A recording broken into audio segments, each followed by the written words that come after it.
완전히 갈라져 버렸네요. 근데 참 아이러니한 게 뭉치면 살고 흩어지면 죽는다. 이거 이승만 박사가 한 아주 유명한 말이잖아요. 네.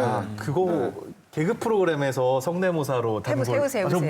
해보세요. 그거. 뭉치면 제 연기 아시세요? 끝까지 한번. 아니 그거는 진짜 성대모사 레퍼토리 중에서 가장 흔한 건데 어떤 말투예요? 그러니까 다니엘이 좀 궁금해하네. 뭉치면 살고 흩어지면 죽는다. 뭐 이런 뜻이었어요. 네. 몽개가 어떤 거 하려고 하셨어요? 이런 목소리였어요 이승만 대통령. 예. 또 하나는 프레임을 돌리는 능력인 것 같아요. 그러니까 처음에 이 뭉치면 살고 흩어지면 죽는다라는 게 이제 이승만 박사 귀국한 직후에 나온 얘기인데 이때 제일 중요한 아젠다는 식민잔재 청산입니다. 친일파 척결이고 이거에 사람들이 집중을 하고 있는데 뭉치면 살고 흩어지면 죽는다. 프레임을 바꿔버리는 거예요.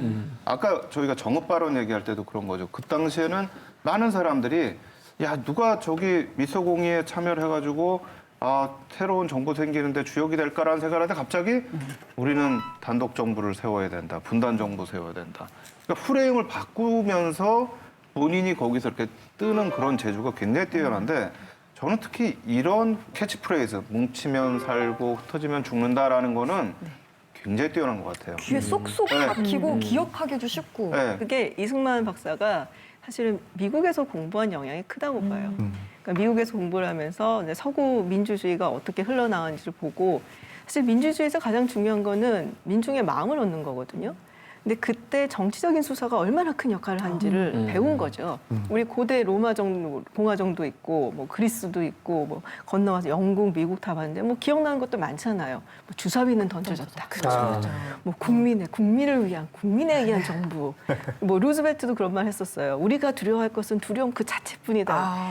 따지고 보면은 맥락 아무것도 없어요. 내용 하나도 없는 건데 멋있잖아 그냥. Make America Great Again 뭐 이런 거는 아무것도 아닌데. 그러니까 주사위 던져줬다는 네. 이거 라틴어로도 기억나요. 알리아 약타 에스트. 근데 그거는 라틴어 진짜 3년 동안 배우면서 진짜 기억나는 거 하나도 없는데 어렸을 때 만화책에서 본 그 알리아 약타 에스트는 평생 갈다. 우리나라에도 그런 캐치프레이즈도 굉장히 많았는데 기억나는 거 있어요? 뭐 나 보통 사람입니다. 뭐 그런 것도 보통 사람입니다. 네, 저 맞아요, 믿어주세요. 뭐 네. 이런 거. 네. 그것도 있잖아요. 살림 좀 나아지셨습니까? 맞아. 그러네요. 아니 뭐 가장 최근에는 사람이 먼저다. 뭐 저녁이 있는 삶. 저는 그게 저녁이 있는 삶. 예, 그 캐치프레이즈가 너무 마음에 들었어요. 저도요. 저녁. 근데 이 이제 뭉치면 살고 흩어지면 죽는다도 잘 따지고 보면은 문맥상으로 봤을 때 네네. 나를 따라라. 나를 중심으로 뭉치면 살고 흩어지면은 죽는다. 이제 이런 뜻이에요, 사실은. 그러니까 자기를 반대하는 사람하고는 절대로 옆에서 같이 일하지 못할 사람이다. 그러니까 나중에 사실 이런 부분들이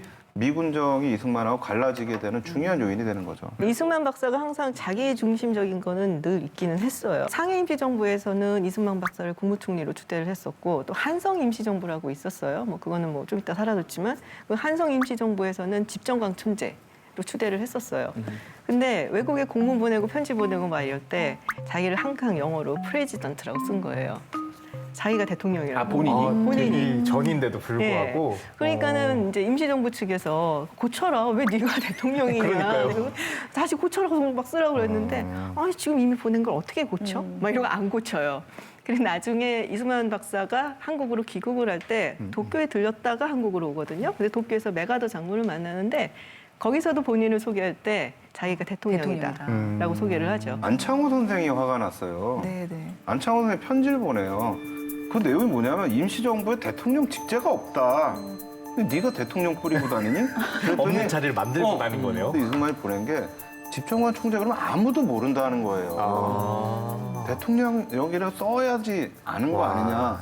결국은 이겼어요. 네. 그래서 대통령 계속 쓰고 다니는 거예요. 근데 뭐 결국 나중에 뭐 그런 일 저런 일 때문에 또 탄핵도 당하잖아요. 그렇죠. 그런 거 탄핵이에요.